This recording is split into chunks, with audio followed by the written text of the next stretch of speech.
Amarillo, c'est un récit de voyage où Blacksad va, pour quitter la Nouvelle-Orléans, au lieu de revenir direct à New York, il va entreprendre un long voyage parce qu'il n'a pas de sous pour l'avion, mais il accepte par contre de reconduire une voiture dans l'Oklahoma, mais il y a un autre duo de personnages qui va le croiser et qui va compliquer beaucoup les choses. Donc voilà, les péripéties vont se succéder. Il y en a beaucoup en fait. C'est plutôt qu'un road movie, un récit de voyage. Et la référence les plus notables, les plus importantes, c'est On the Road de Kerouac. À certain moment, j'évoquais même, j'ai fantasmé sur faire un peu les mêmes routes de Kerouac pendant l'écriture du bouquin. Et puis, bon, c'est pas une bonne idée, j'ai écarté. Mais sinon, il y a plein de références, même au livre qu'à la biographie de pas seulement Kerouac, sinon aussi des autres écrivains de la Beat Generation comme Burroughs ou Ginsberg. Des morceaux de biographie, il y a un certain, bon, il y a surtout les rouleaux, où Chat écrit son bouquin, que c'est un peu le même cas que Kerouac, qui a écrit tous les manuscrits de On the Road dans un papier continu. Les références, ils sont là, mais on essaie toujours d'avoir en même temps un récit fluide, de donner très importance à des références littéraires et cinématographiques, parce qu'à la fin, toutes les aventures de Blacksad, il doit rester comme une enquête, un truc intéressant à lire, et une expérience de lecture intéressante. C'est venu naturellement du fait que Blacksad va devoir se déplacer, qu'il y a deux groupes de personnages, qui sont Blacksad, il y a le côté Blacksad et le côté Chad Lowell. Ils vont se poursuivre, ils vont se croiser, se recroiser, presque se rattraper et puis s'éloigner à nouveau. Donc il y a ces deux récits parallèles principaux qui font que voilà, que c'est en perpétuel mouvement, ce qui a rendu ce tome spécialement intéressant, je trouve. Après il y a une adéquation des palettes couleurs et du design, comme je disais, et par moment aussi on voit des villes, là notamment vous êtes à Amarillo, on voit des villes au passage, mais bon, ce qui est logique, c'est que aussi il y a beaucoup de scènes sur la route. Si tu as une histoire que c'est toujours dramatique, horrible, triste, du début jusqu'à la fin, ça ne m'intéresse pas. Parce que la vie, c'est pas comme ça. Dans la vie, tu as des jours soleillés, et puis la pluie, et puis tu as une bonne nouvelle, et puis tu as un drama. Donc pour moi, un peu la BD dans notre cas, c'est comme ça.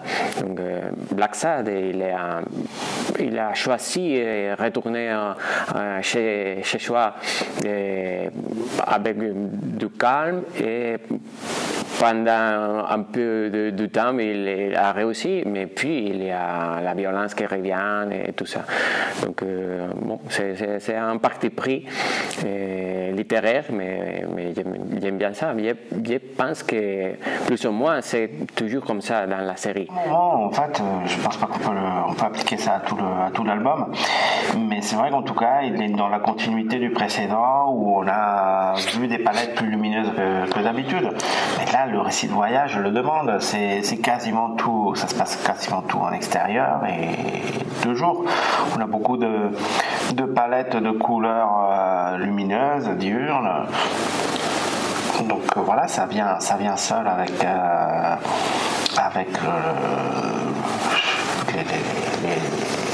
les situations qui sont amenées par le scénario.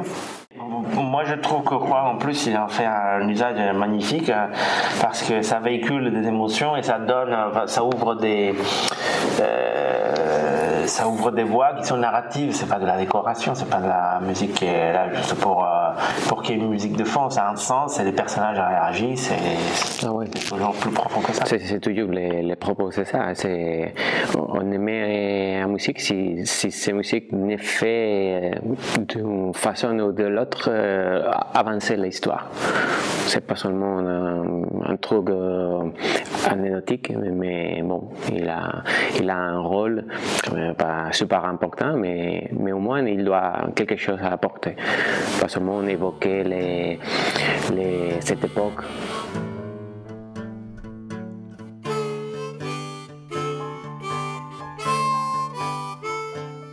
Dans le scénario, c'était l'idée de Juan. Je m'y suis tièdement opposé parce que j'ai dit que t'es sûr, ça va être difficile vraiment. Ça des gueules patibulaires comme ça, et des moutons, c'est vraiment pas idéal.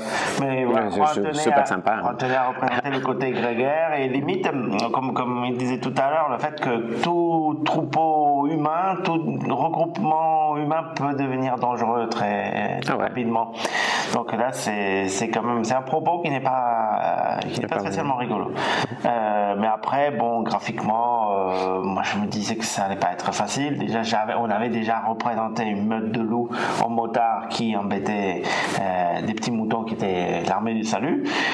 Mais là, voilà, aussi j'ai dit à Juan, on va se mettre à dos tous les motards de France. Quand on va le représenter aux moutons, ils vont pas apprécier. Mais je pense que finalement, Juan avait plus confiance en moi que moi-même. Et il me dit, tu vas réussir. Et je pense que oui, à la fin, on a réussi. Un petit troupeau de moutons, mais des moutons qui ne se laissent pas faire. Oui, moi, je ne peux pas m'empêcher. Le fait de les dessiner, de travailler leurs attitudes et leurs expressions et tout pour qu'ils s'adéquent bien au récit, ça me met totalement en empathie avec eux. C'est toujours comme ça, tu passes beaucoup de temps avec eux, donc c'est normal. Et ça coûte, parfois tuer certains personnages, ou même il y a des autres que tu voulais tuer et peut pas, non? Parce que le récit, ça resterait pas cohérent, non? Donc ouais, c'est important. Ouais, moi j'ai effectivement un faible pour Neil qui a été très rigolo à dessiner et qui relevait le défi de représenter une hyène avocat et de rendre sympathique et même attachant. Mais le personnage il est tellement bien écrit que voilà qu'il se fait adorer de lui-même au fur et à mesure de l'histoire. Il est particulier parce que il est décrit comme un personnage, un gros dragueur, un séducteur et quelqu'un d'élégant, mais c'est une hyène, c'est un animal sauvage quand même.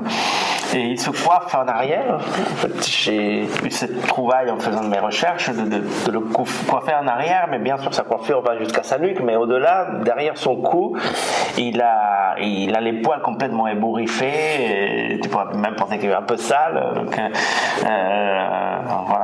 il n'arrive pas à cacher la bête qui est en lui, et ça résume un peu la philosophie de notre approche de l'animalier dans Black Sad. C'est pas juste fait des têtes d'animaux parce que c'est rigolo, ou ça va plus loin, c'est comme disait Juan tout à l'heure, plus subtil, plus complexe. C'est un risque qu'on prend à chaque fois, mais ce n'est pas forcément jusque-là. Ça a été à chaque fois avec succès. Donc on se dit qu'on peut relever le défi parce qu'on a l'œil. Si on se plante, on le verra on va le voir. Donc voilà, on va pas mener à bout des propositions trop risquées. Il m'a permis justement de débrider, de lâcher mon ancrage notamment, parce que c'était des planches en noir et blanc, donc que je pouvais ancrer de façon très gestuelle, de façon très libre, sachant qu'après s'il y a des pépins, c'est pas grave. De toute façon, il y a une phase finale de correction de la page à la gouache blanche. Donc voilà, les retouches sont inhérentes au travail. Donc du coup, j'encre avec beaucoup de limite de l'insouciance, quoi. C'est vraiment, alors que sur Blacksa, c'est très difficile. C'est la planche c'est les couleurs directes sur la planche même. Donc voilà, il faut pas faire des accidents d'ancrage. On n'a pas cette liberté-là. Mais j'ai acquis une certaine aisance avec Sorcellerie qui m'a servi absolument sur Blacksa. Oui, c'est une séquence comique, c'est une poursuite en voiture, mais c'est une situation très comique. Il y a impliqué les deux zozos du FBI qui sont comme ça. C'est des gros clowns malgré eux. Donc effectivement, ça vient tout seul et ça a été justif. Je me suis bien amusé parce que là vraiment, je me suis complètement débridé.